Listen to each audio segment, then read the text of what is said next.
Yes, this is Dr. Chris Lemmon, and this is the fourth and I think probably final, at least for now, of the Big View, all right, which was originally done because of a request from a guy that had passed on, a really sweet guy who was very academic, very bright, and, uh, the two don't actually go together, right? I've read a lot of books and I'm pretty academic. I got a bunch of degrees and, I don't think of myself as brighter than him because he's managed to make a living from his wisdom until he passed. A sweet guy. Uh, so I've got my little bit of notes here. I'm going to try to keep on page. I'm one of those people that can talk forever and ever and ever. Everybody knows me, knows that. Uh, so let's sum up this big view of Dr. Chris Lemmon. Uh, and for the first thing is that we started out saying that the nature of this is really like I noticed growing up that people influence me and I influence people. And so that's been my life work. I can influence someone and they can influence me. That's very upsetting. I just read a review the other day and somebody on Facebook, you don't see me on Facebook and you don't see me involved with social media. I'm kind of anti-social media. I apologize if that offends you. I know everybody's got a story about it, but it's kind of like, um, no, I don't even want to go into it. But I had observed that somebody made a comment of a difference of opinion, and the person they spoke to said, "You have attacked me." Why is it today that if you don't agree with someone, you're attacking them? Have I attacked people? Oh my gosh, I should be executed. I have attacked everybody. Everybody that knows me knows that I have attacked them. And everybody that I know has attacked me, which has produced a smarter version of me. Uh, Interchange is a profound thing. So when I talk about influence, God, if it all has to be nice and BS, I'm not sure it has any value. I read all those reports from college professors and educators saying their hands are tied and they're perplexed. I agree with them. Okay, that doesn't make anybody wrong. Get this. It means that we have a problem we have to resolve. When we take things and reduce them into halves, an evolutionary mandate, my story, maybe, there's a few people on my side. So if I'm attacking you, too bad. Just turn this off. God, you have a choice, right? So where I sit is that I think that things are dividing down into pieces. We'll get to that somewhere at the end of the talk, maybe, or maybe not. But for the most part, we started out saying that what I observed in life is that I can influence people, could influence me. And I thought, wow, that's something to work with. I didn't see much else to work with. I was brought up in kind of a people tied up in religion and ideology and belief systems. And it's like, oh my goodness, you didn't talk about politics, religion. Now today, you can't talk about anything that someone doesn't agree with. It's scary.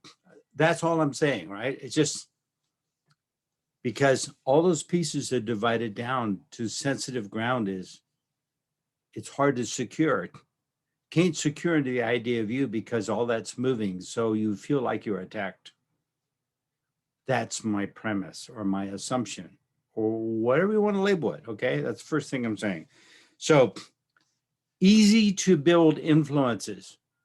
Come on, salesmen do it all the time. They get you. They get you. We're easy to lie to. Come on, there's tons of facts out there. Read a book.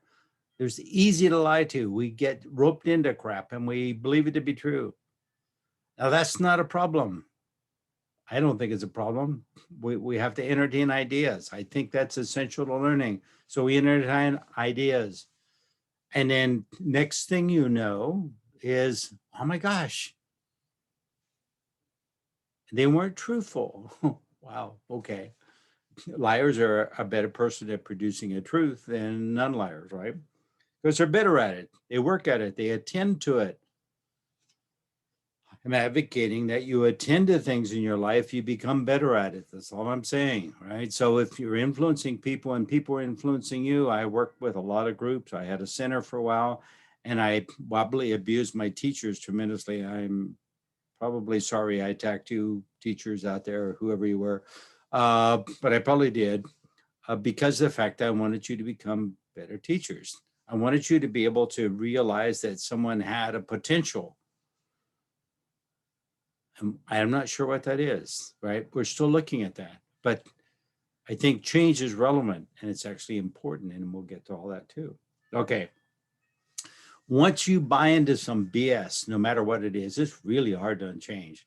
I think I mentioned in past big view videos that there's some biological things that go on in his body that make it hard to change. But the other thing is that I think it's a little bit of entanglement. We get, I know I throw it in a physics term, we get tied up into a concept and where we now identify totally with it. So when someone gives counter to it, we feel like they're attacking me because it's my story. When there's other 4 billion people that think the same as you, so it's not your story. You just got roped in. I think we need to lax up a little bit and relax and that, wow, tell me a different story. Come on, this is just a campfire and we're telling stories. We all made it up. We all made this up, I think. Does that mean that time and space are both illusions? I don't know. That's pretty much in physics, they are, right? Come on, read some information on physics, right? Like, all right. But anyway, here we sit.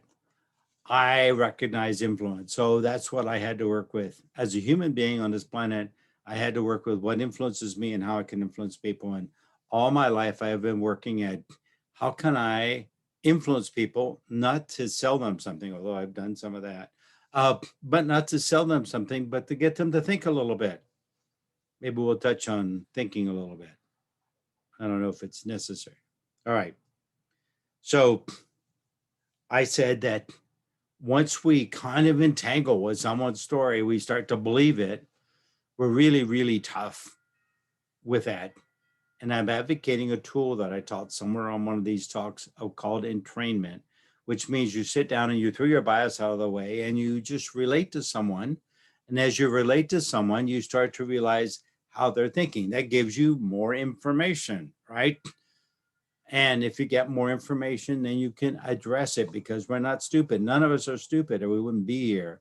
The stupid people died a long time ago, right? So here we are, and we're looking at this and we're saying, wow, if I had more information, I could do a better job. That's what I'm advocating.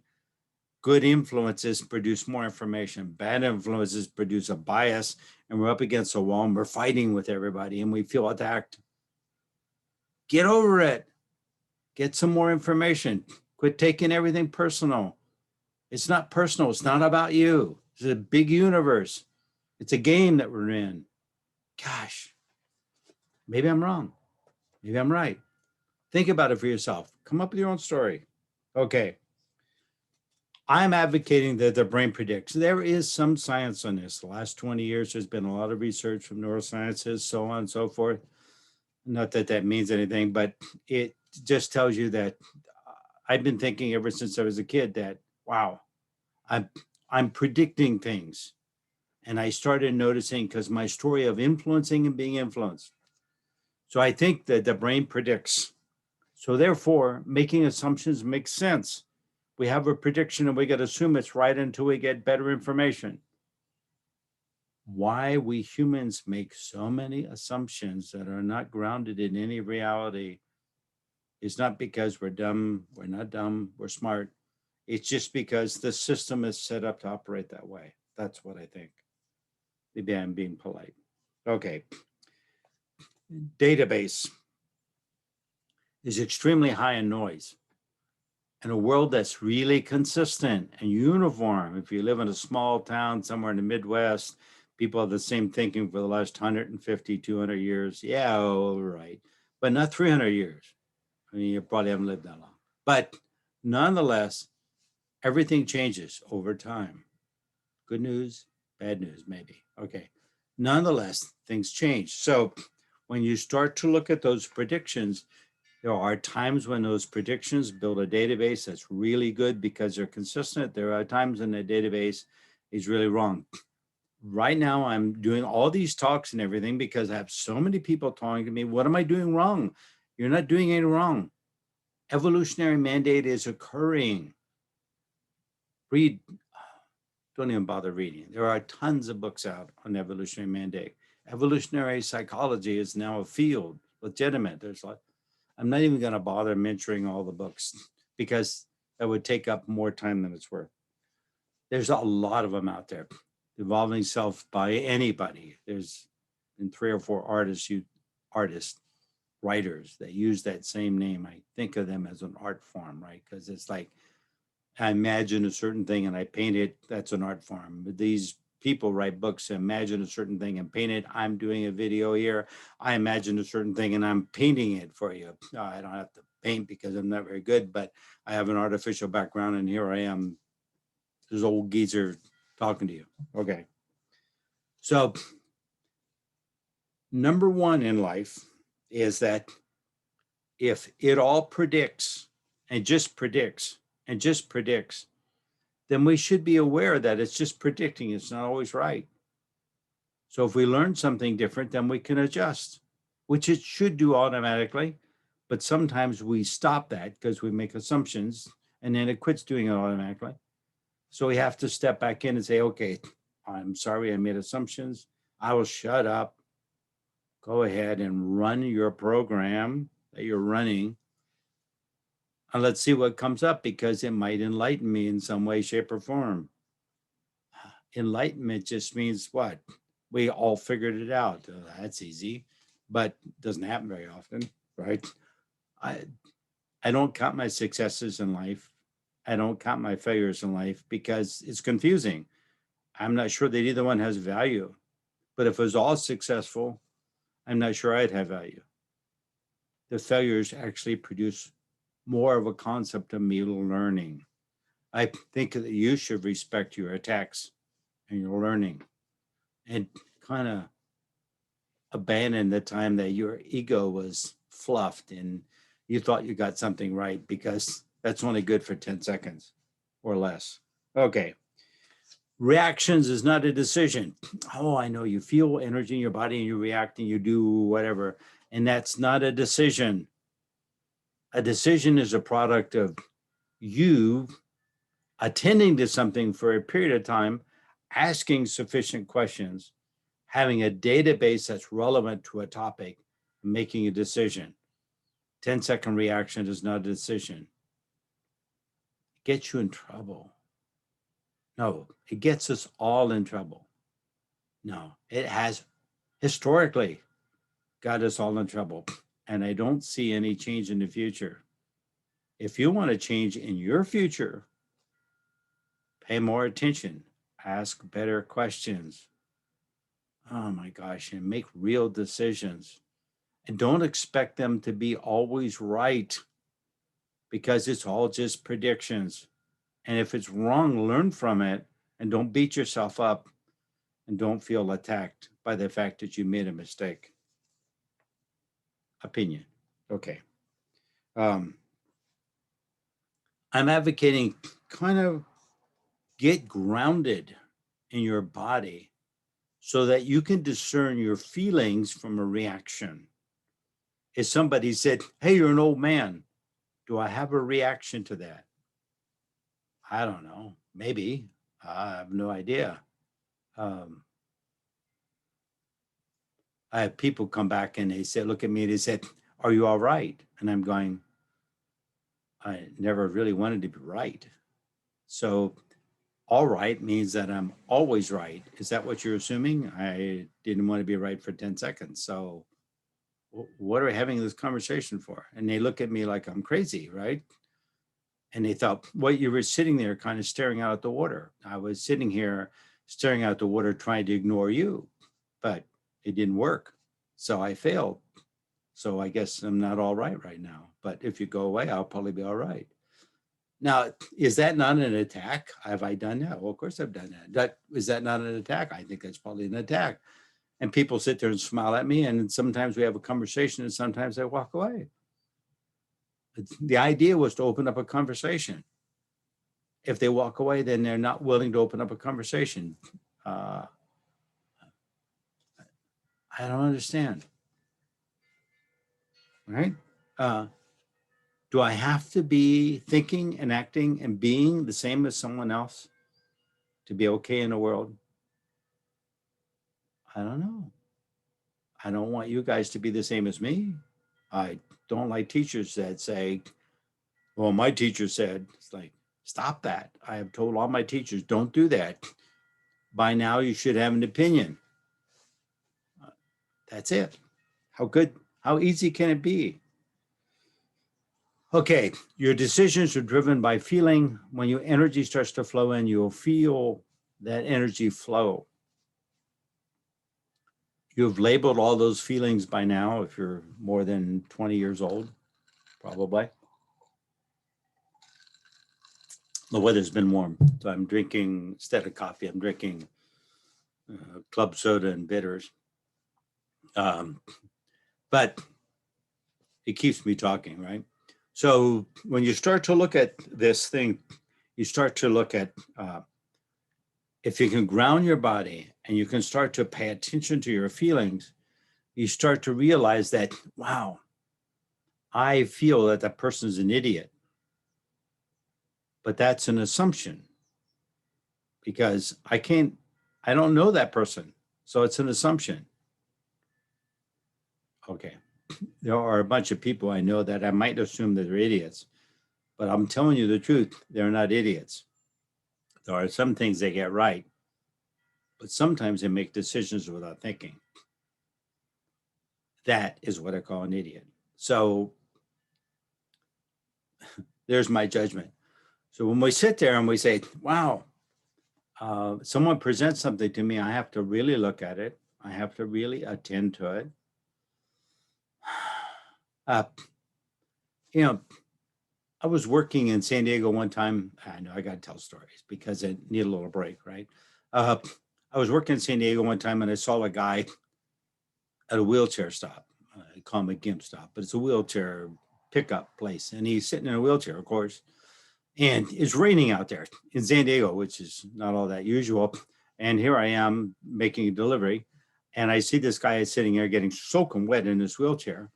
And I kind of feel bad. And I've got a sweater in the truck that'd been in there for a year when I was working in Tahoe and I needed a sweater. I didn't need it in San Diego. So I'm thinking to myself, I should go give this sweater. It's a nice sweater. I mean, it was, a nice sweater. I probably paid $100 for it 10 years ago. I take it over to him and I said, hey, dude, you're getting all wet right now. Here's a sweater in a bag. I think it'll fit you. When you get to where you're going, you take off your shirt and put the sweater on. It'll be dry and warm. Okay. And he said, oh, thank you. This is really great. I am soaked. He said, do you have a pair of pants that's a size 36? And I'm going, I don't have any pants on my truck. And he said, I used to have a spare pair of pants and somebody stole them. And so I made a mess on my pants a couple of days ago and I haven't been able to change them.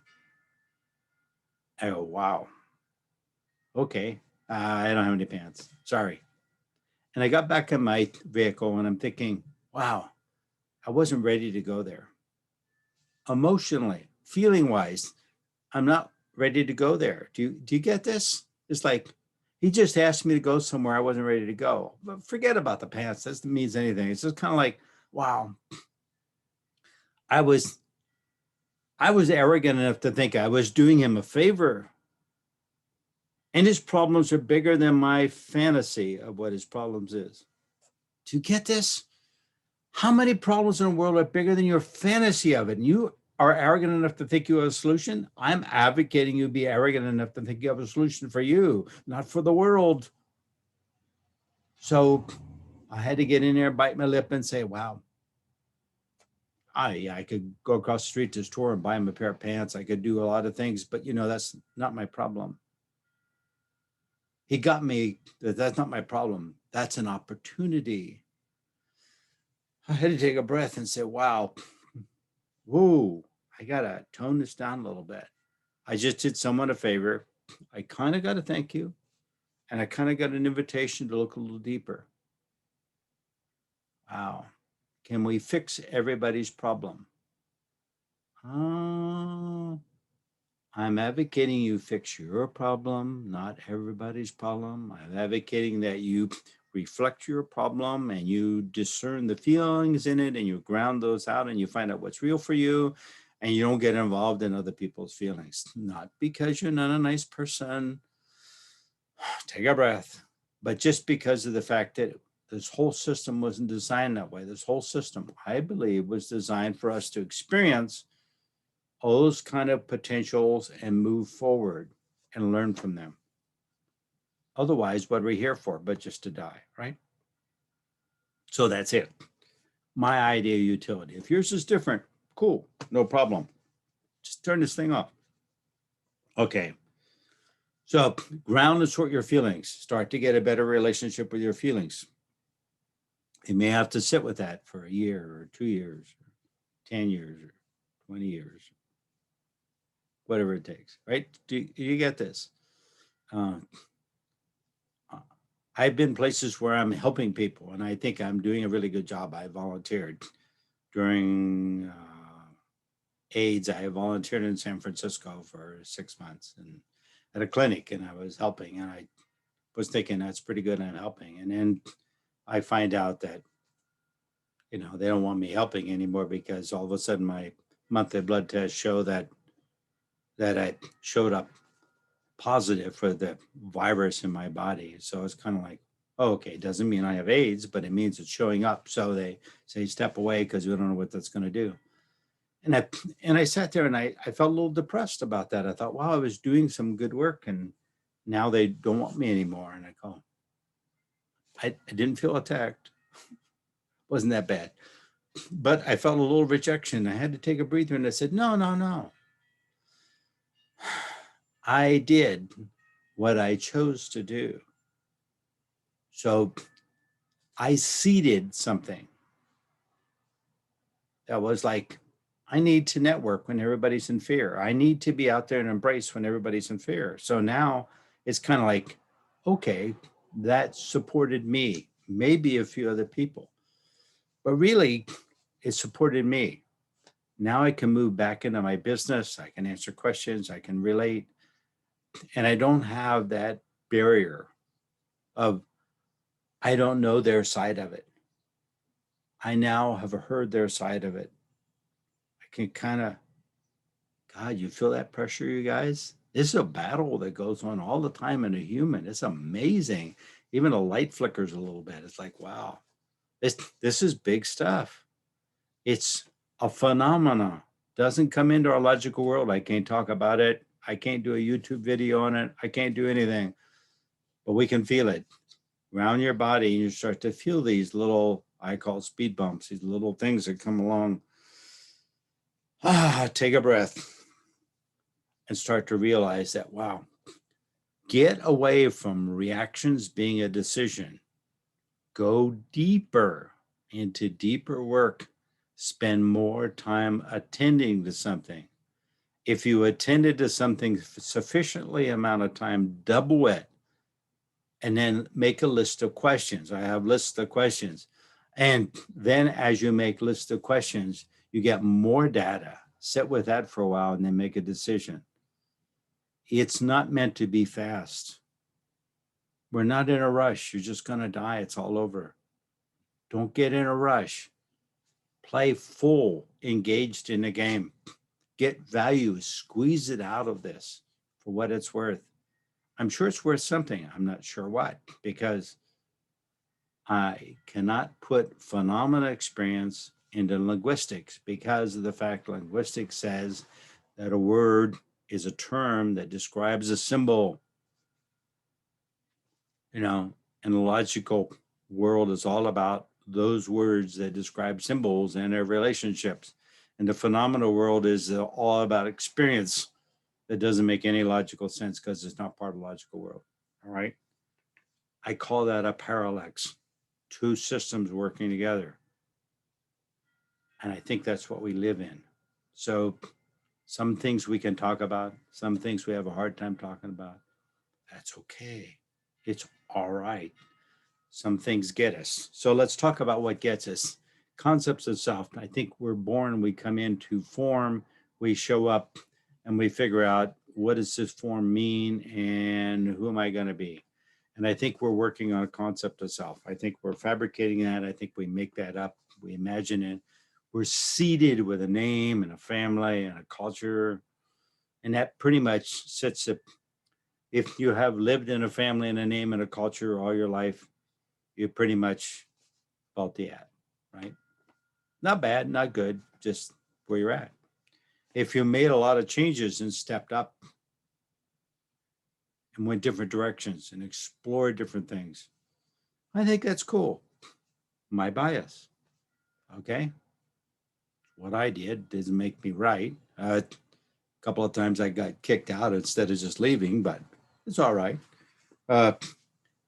We started to move in and I explored, and I've come up with some really good questions. Otherwise, this video wouldn't be here because I would just give you a list of reactions I've had and how I've been attacked by society today and blah, blah, blah, blah, which to me doesn't have much utility. Okay.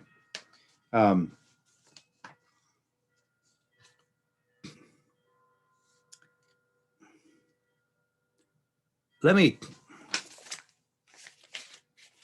me talk for a moment,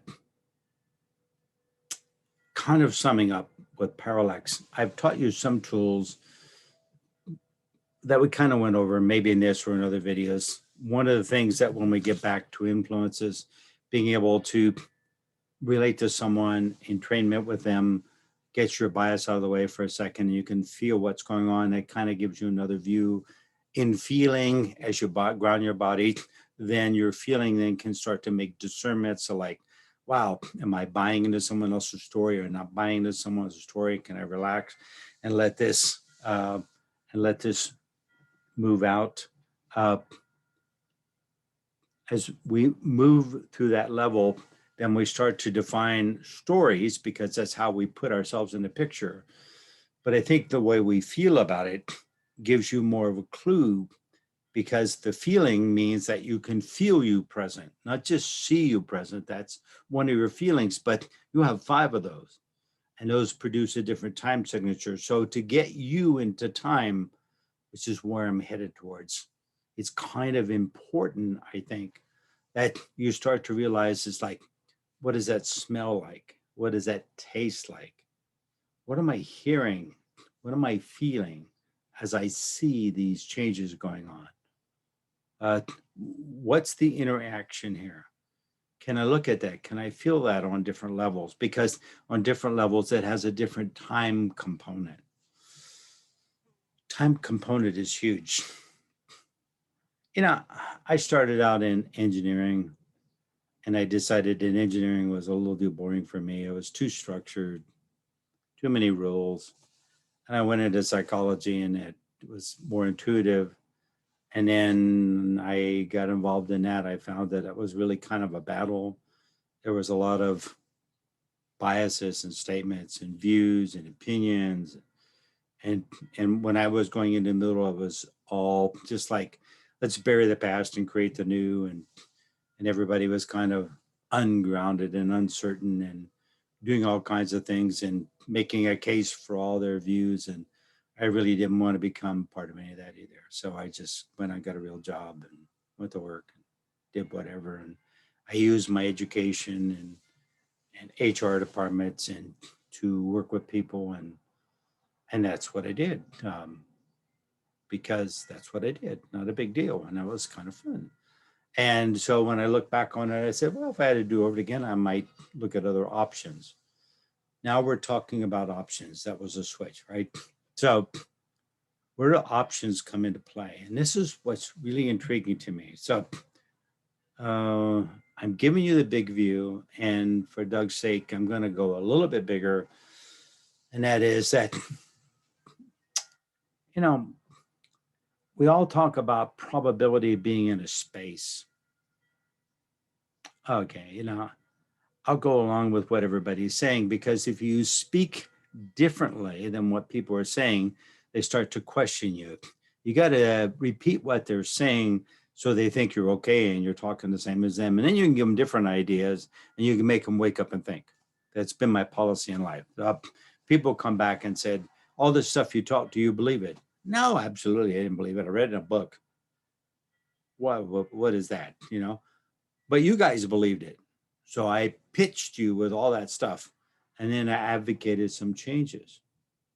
How did that influence you? And how could you change that influence? And better yet, how could you influence your world? So you could make changes happen in your world. Because I think that's the game. Okay, so did I lie? Well, probably. Did I attack you? Oh, today for sure. But I'm just kind of influencing you. I'm leading a direction so you can discover some things for yourself. I'm not all sure that probability is in a space. Heidegger, way back when we went into the modern meme, pre-50s, Heidegger said, out of Germany, a philosopher, read some of his materials. He wasn't real popular to Americans because he was in Germany during the fascist movement, you know. But forget all that stuff and just look at the person. Heidegger was a really interesting person. He said, out of the creative process, why do we get something instead of nothing? The creative process in that parallel, the creative process, or what I call the phenomenal system, says that all possibilities are available. It doesn't support or give you anything. It just tells you that's available. So we decided, we, not you and me, but the whole globe, has decided with their math and their physics and everything that we could kind of discount time, right? Newtonian physics is physics in a box, small samples, not big. As we get into relativity and general relativity, special relativity, bigger box. But if you look at the block system, pretty much discounts time. It says, give me a formula that'll work forever. Physics is forever. All right, that doesn't promote the idea of change very much, right? All right, so I'm advocating that rather than find a space that we can become a different us, move into change. I think that most certainly we have an element of a different space. We have all played with the idea of a space. We can differ in a temper, a different mood. We talk to different people. I can get a shirt and a tie on, I get all dressed up, I can do a talk, and it's most certainly a different tempo, most certainly a different space. And that's one piece of the puzzle. But I think just as equally important is right time. Time is something that we are trying to, I think over the next 20 or 30 years, maybe 100 years, I probably won't see any of it. But I think that we're going to start to open a doorway to get time back into our physics, and we're going to get it back into our life. As we broke the pieces down a little bit in evolutionary change, we're starting to see that, wow, maybe time is a bigger criterion. We all know that right place, right time.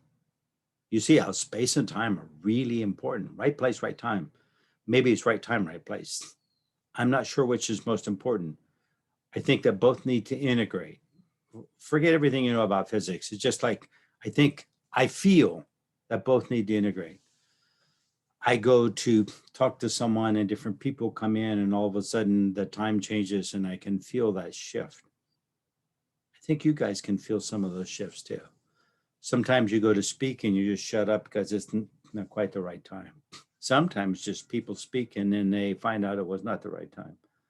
Uh, I'm advocating that you get a better relationship with those feelings so you can get a sense of that. The phenomenal universe is a sense of. The logical universe is a story, lots of data. 2 + 2 is 4 most of the time. There are a lot of anomalies in our mathematics, but it's not a bad system. There's a lot of anomalies in our physics, but it's not a bad system. It makes good predictions. It has kind of lost its finger on time, more or less, right? But so I think that we have to start to attend to timing, being able to pace ourselves. I have taught that you can speak from over here somewhere, or you can speak from over here somewhere. You can project that piece. Of ventriloquist does it well. You can be ahead and be in a different timing sequence. You can move ahead in time with your pacing. You can speak on the break on the words. You can speak in the spaces between the words. Timing is an important element. It's not taught a whole lot. You've got to dig around to find data on it. But I think for the most part, I think we have to look inside ourselves, and not only do we need to ground feelings, but we need to start to ground time. We die, is that the right time? We're born, is that the right time? I don't know. I mean, we don't have a formula for it. I was born in a time and I'm gonna die at a time. And what occurred during this time, does anybody care? Well, people born in the last 10 years don't really care, right? I tell someone, hey, I used to buy candy bars for 2 cents. They look at me like, oh, that's weird. Well, no, it's not weird. They can't relate to that because they can't remember it being less than $1 or maybe 95 cents. Yeah,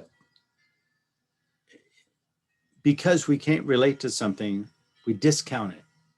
We can't listen. We can't relate to the past time. We discount the past time. I'm not a big history fan. People say there's value in history. I don't see value in history because when I look at today, I think we discounted it all. We're making the same mistakes over and over again. If it wouldn't be for evolution coming in and breaking all the pieces into halves so that we got more pieces, we would continue to make the same because the philosophy don't change until we have more pieces. And then we have to look at it. It takes things like climate change and crisis and pandemics and wars for us to wake up and find value in a changing world, I believe. I'm not advocating that we go through it. I would like us to shortcut that some way, shape, or form. But to do that, you'd have to get out of thinking that because someone doesn't think like you, they're attacking you and they should be ostracized. Gosh, it's not necessarily true. We live in a world where someone else's religion is not necessarily wrong. Maybe you don't want to join it, but it doesn't make it wrong. Someone else's ideology is not necessarily wrong. Maybe you don't want part of it. Someone else that drinks too much is not a bad person. They have a problem. Someone who uses drugs today is normal, but 10 years ago, they would have went to jail, right? So it's like, you see how changes have occurred? Uh, in in 1970, I see someone when I was a cop with marijuana, I would have arrested them. Now today, it's legal.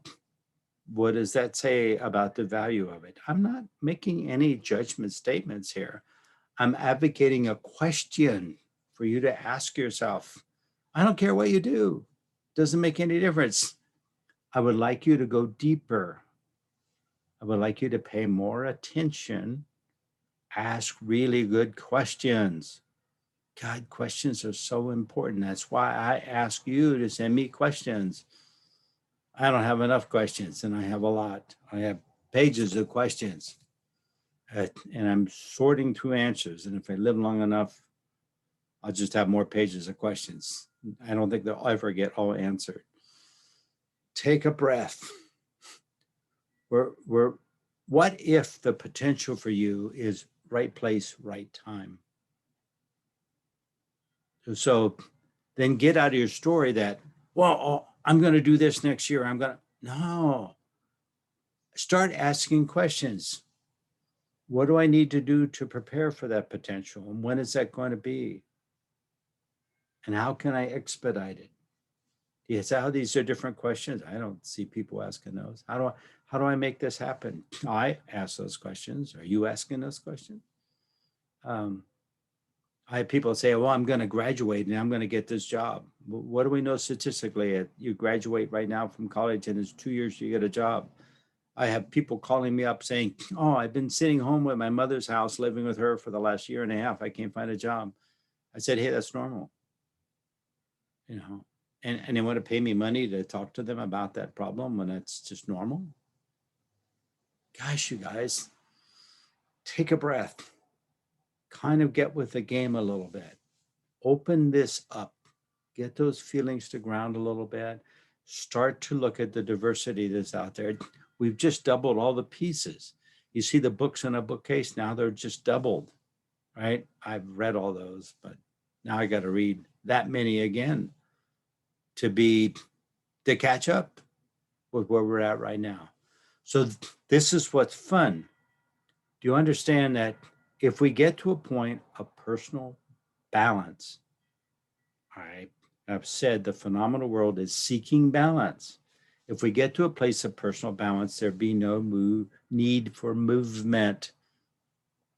Heidegger was correct. We would have nothing. Potential's there, we would have nothing.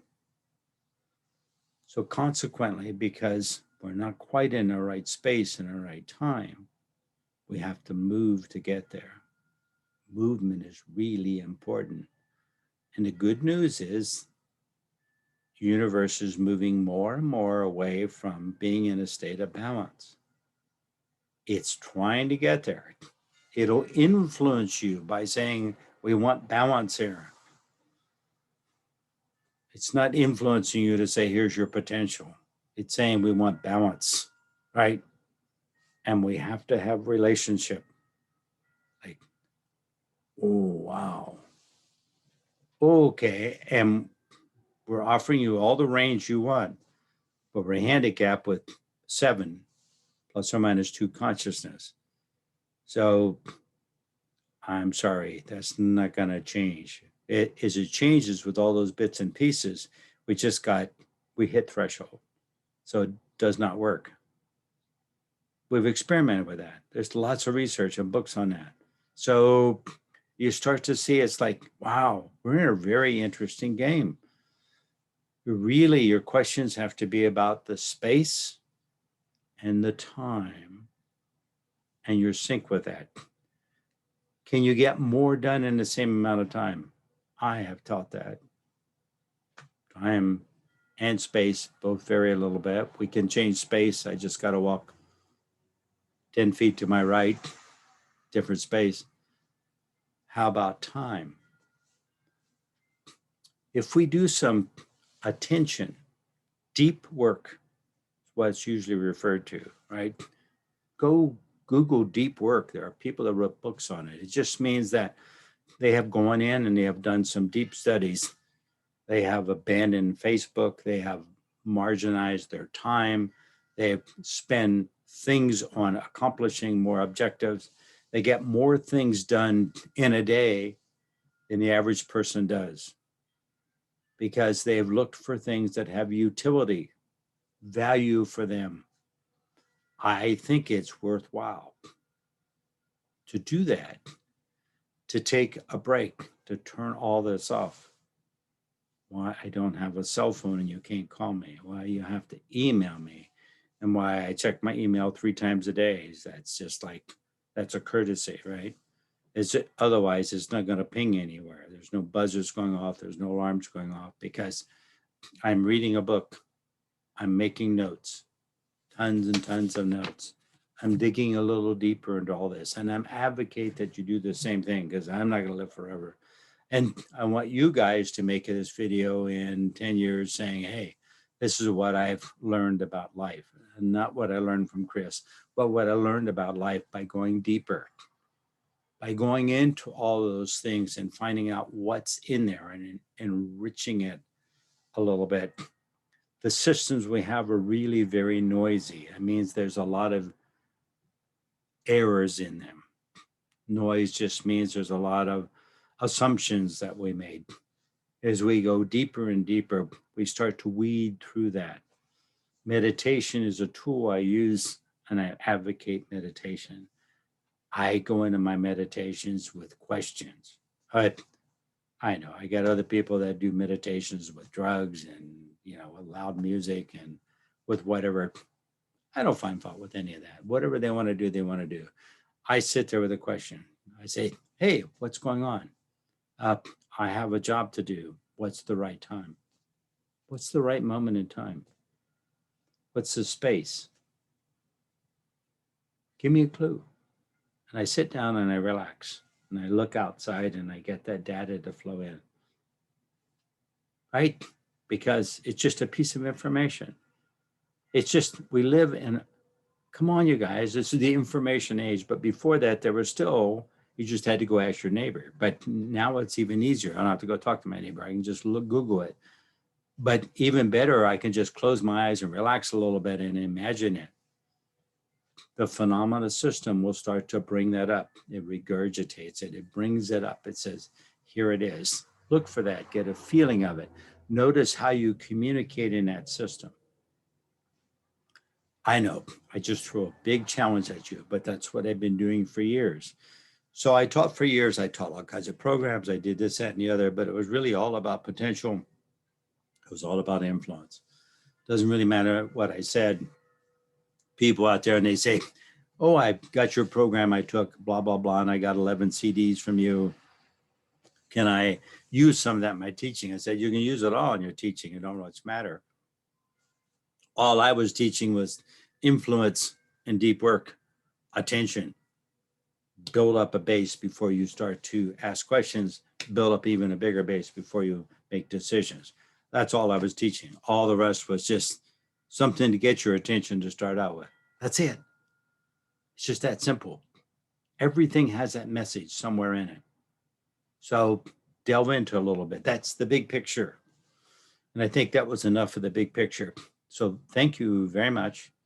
I will most certainly answer your questions because it's really important to me to have more questions than what's in my head. I only have about 11 million of them. So if you guys send me another million, I can go ahead and talk about them. That gives me a chance to bounce it out here a little bit. So it's Chris, that's with two S's, CHRISS, at Wizards Catch, WIZARDS, CACHE. So I got lots of S's in there for all the, whatever, that I put out. But go ahead and ask me some questions. I would love to have a conversation. If I can't answer the question in our controlled format, then most certainly I'll give you a call and we'll see what we can do. So I'm supporting your particular potential and growth. I think it's going to be in space and time. Don't discount one for the other. I think they're both really very important. I think the R coordinates, I'm not sure that general relativity or relativity is special relativity. Any one of those are really absolutely the end all. I think that probably somewhere within the next 10 to 20 years, we're going to have a whole new theory come into play. And that will be kind of interesting to see what happens. And I think that will never end. I think because we're constantly creating all of this.